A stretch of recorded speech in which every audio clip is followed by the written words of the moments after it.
is an independent visa. Right? Independent. Everybody want to be independent, right? Because what independent means is once you got a visa, you can do a lot of things. There's no obligations. You don't have to stay in certain states. You can apply for, you can go work anywhere. There's no limitation. That's why everybody jump here. Everybody jump here. It's just like, imagine like this. There are two doors. There's one door that big and there's one door a little small. Everybody goes here. Only one, two people goes here. Okay? Which is what we're going to talk about today. I want you to focus on this and not this. With me? Okay. So with independent visa, what it means is, like I said, it's independent. You can apply, once you got the visa, you are PR right away. But it also means this is the most competitive out of the three. Okay, this is most competitive. Now, okay, so I understand for some of you, you do not do accounting, right? Like you do finance, right? And you haven't done anything yet. You study English. You accounting. No, I do finance. You finance as well. You can apply. I believe you can nominate as an accountant as well because you study accounting subject, right? Yeah. Do you know her? No. Same school, SPJ. This is 3 generations. 3 generations, yeah. In line. Okay, so now in Australia, now the question is, so how can I apply for this? How can I apply for this? Or how can I apply for this? Right? It's a very questions you need to ask yourself. To apply for this, your occupation must be in the MLT SSL. You guys heard of this? Before it was what? SOL. Yes, before it was SOL, right? They're just playing around with the words. Turn it to MLT SSL. They rename it. Have nothing to do, right? This guy's nothing to do.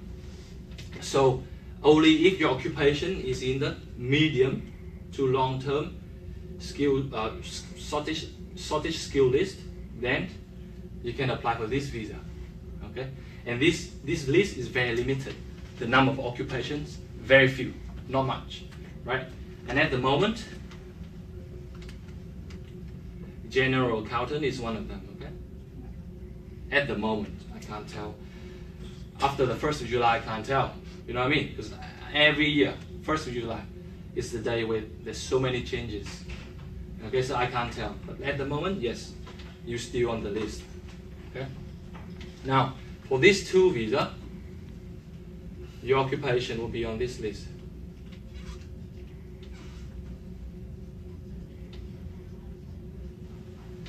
Okay, STSOL. ST stands for short term. This is medium to long term. This is short term. Okay, short term before it was this. You know this, right? CSOL. Now they change it to this. Same thing apply here. Now, what it means is, if your occupation on this list, then you can apply for this 2 visa. But if your occupation on this list, you can have another options for that. And of course, if an occupation on the MLT SSL, it will automatically be on the STSOL because this is a long list and this is a short list. You with me on that? Yeah. Okay, so now the question is, how can I overcome these 80 points? It's crazy. It's crazy. Right? So there's 2 ways to do this. One, simply don't apply for that. Apply for these 2 instead.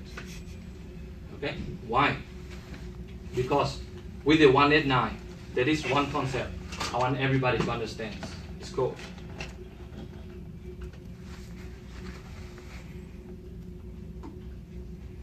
occupational ceiling. You know this concept? She knows. She's smart. No, I'm not.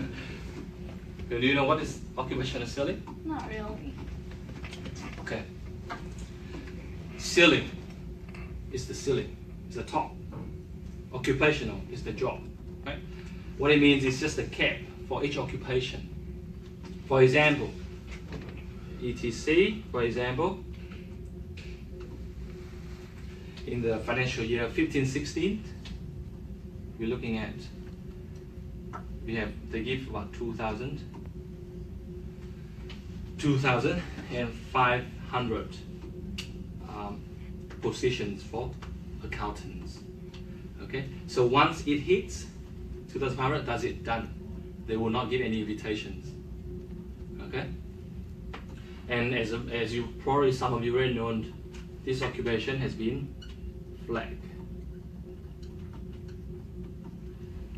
Bobby, can you explain what flag means for everyone? Potentially, it could be removed from the list in the future. Exactly, this is what it means. Flag, dangerous. Don't study this. Never go to study it, right? So it's flag. So once it hits 2,500, that's it. No more invitations. Now, next year, how much? We have to wait and see, right? On the 1st of July, we wait and see what is the quota they're going to give out. At the moment, I can't tell.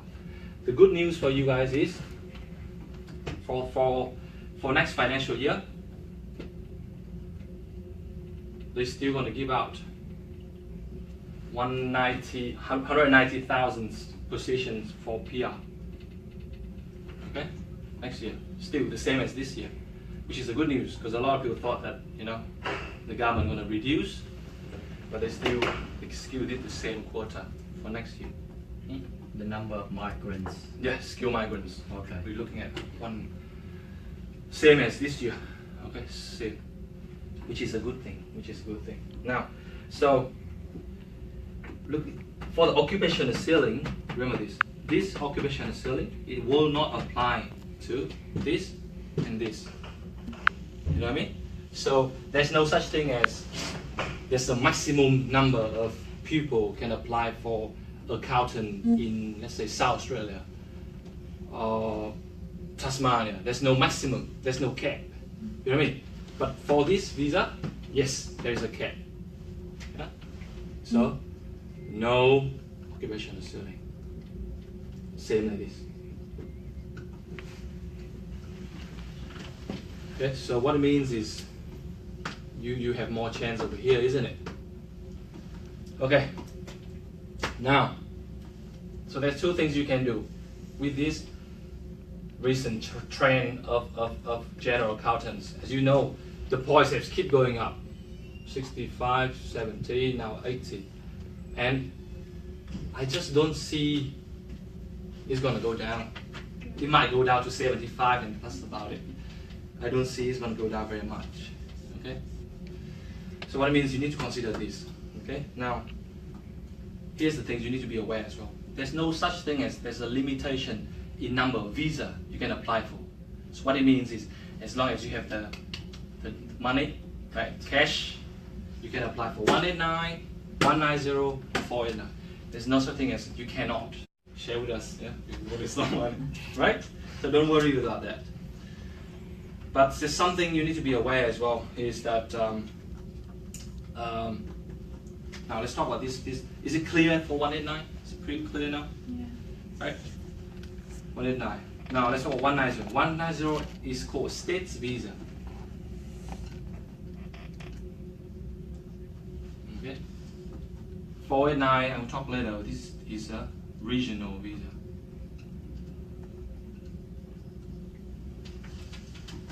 Okay. Now at the moment, for accountant, again, because we are approaching towards the end of the financial year, right? 30th of June is the end of the financial year. For those you're not sure, financial year is always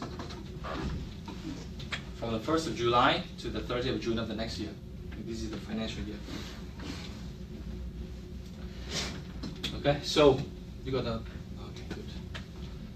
Here's some water, but yeah, hospitality.